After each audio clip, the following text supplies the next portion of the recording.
we're here with Mike, one of the producers for Dr. Sleep. Now, in this film, will people be staying awake, doing the complete opposite, right? Like they won't be able to sleep for some days after watching this film? Well, I hope so. If we did our job right, then hopefully, yeah, it'll keep people up a little bit. I certainly lost a lot of sleep over it, so it would be really great if the audience feels the same way. So why Dr. Sleep and not The Shining 2? Wow. Well, Stephen King wrote Dr. Sleep, so I mean, he kind of made that decision. I think the idea of The Shining 2 makes me kind of sick. It makes me sick with worry.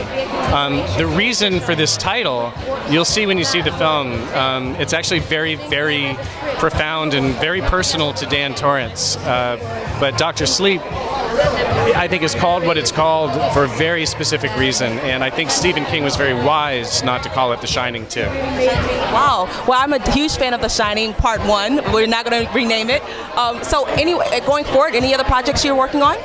Well, right now I'm shooting the second season of The Haunting of Hill House, which is the Haunting of Bly Manor. So I actually left set to come do this. So, yeah.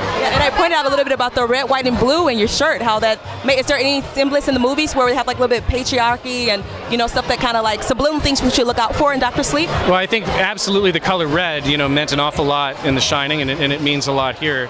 This I picked mostly because it reminds me a little bit of a shirt that one of the characters wears in my film. So, yeah. And then, how far are we sticking to the novel? Are we going pretty much far away from the novel, or is the film going to be kind of closely related to it? Well, I think the key to adapting Stephen King is you have to stay as close to the novel as possible.